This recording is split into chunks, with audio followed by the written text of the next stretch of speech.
Hello বন্ধুরা, আমি আবার চলে এসেছি একটা বাচ্চাদের টিফিন নিয়ে। এটা বাচ্চা বড় সবাই খেতে পারবে।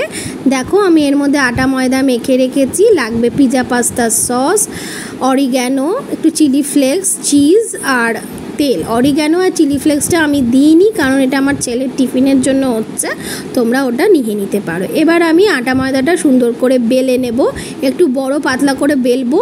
বেলে তার মধ্যে চিজ স্লাইসটা দিয়ে দেব এবং তার মধ্যেই তোমরা দেবে এবার হচ্ছে পিৎজা পাস্তা সস, অরিগ্যানো থাকলে অরিগ্যানো আর তোমার চিলি ফ্লেক্স। তোমরা যদি বড়রা খেতে চাও, বাচ্চাদেরও অনেকে ঝাল ঝাল পছন্দ করে, এটা দিতে পারো। দিয়ে সুন্দর করে আমরা মোগলাই পরোটা যেমন ফোল্ড করি ওরম করে ফোল্ড করে নিতে হবে। আচ্ছা, তার আগে ফোল্ড করতে করতে আমি একটা কথা বলি, আমার পেজটা ইউটিউব পেজের লিঙ্ক আমি দিয়ে দেবো। প্লিজ লাইক শেয়ার সাবস্ক্রাইব করবে।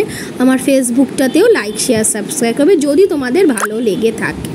চটজলদি এই রেসিপিটা তোমরা বড়রাও অ্যাজ আ ব্রেকফাস্ট তোমরা খেতে পারো বা ডিনারেও তোমরা করে খেতে পারো। দেখো আমি বেলে নেব এবার, কিন্তু খুব বেশি বেলবো না, জাস্ট একটু স্প্রেড করে নেব ধারগুলো, নয়তো মোটা মোটা খেতে ভালো লাগবে না।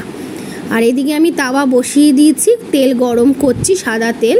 এবার দেখো আমি পরোটাটা ওর মধ্যে দিয়ে দিচ্ছি। আচ্ছা, আমি যেহেতু এক হাতে ভিডিও করছি তাই জন্য হয়তো একটু এদিক ওদিক হচ্ছে, তোমরা কিছু সেটাতে মাইন্ড করো না, হ্যাঁ।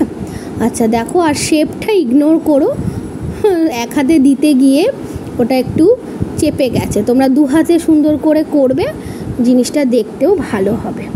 দেখো আমি সুন্দর মোগলাই পরোটার মতন ভেজে নিয়েছি, তবে মোগলাই পরোটার মতন অত তেল আমি দিইনি, এটা দিয়েছি খুব চটজলদি এটা খাওয়ার। আর এত সুন্দর হয়, ক্রিস্পি হয় খেতে, এটা দারুণ লাগে খেতে।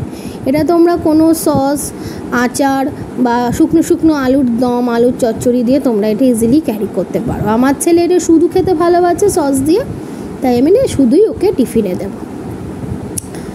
আচ্ছা দেখো কি সুন্দর আমি এটাকে প্রেস করে নিচ্ছি।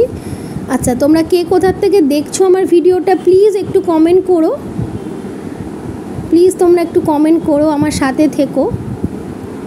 দেখো দারুণ খেতে হয়। আমার ছেলে পিৎজা খেতে ভীষণ ভালোবাসে, ওই চিজ পিৎজার এই জিনিসগুলো খুব খেতে ভালোবাসে, তাই আমি এটাকে বানিয়েছি একটা পিৎজা, হোমমেড পিৎজার একটা ইয়ে দিতে। দেখো খুব সুন্দর একটা পরোটা আমরা ভেজে তুলেছি এটা। এবার এটা আমি কেটে তোমাদেরকে সামনে দেখাবো যে এটা ভেতরটা কেমন হচ্ছে। আচ্ছা, সাইডগুলো তোমরা ইগনোর করো, একটু আনটাইডি হয়ে রয়েছে, সকালবেলা তাড়াহুড়োতে আমি করেছি তাই। দেখো আমি এবার এটাকে কাটবো, কেটে পরিবেশন করবে বা বাচ্চার টিফিনে লাঞ্চ বক্সে দিয়ে দেবো। আচ্ছা ঠিক আছে, আমার জিনিসটা কেমন লাগলো রেসিপিটা প্লিজ তোমরা লাইক কমেন্ট করো, শেয়ার করো। আর আমাকে কিন্তু অবশ্যই কমেন্টে জানিও যে তোমরা বানিয়ে এটা খেয়েছো কি না। তাহলে এখন এই পর্যন্ত, টাটা।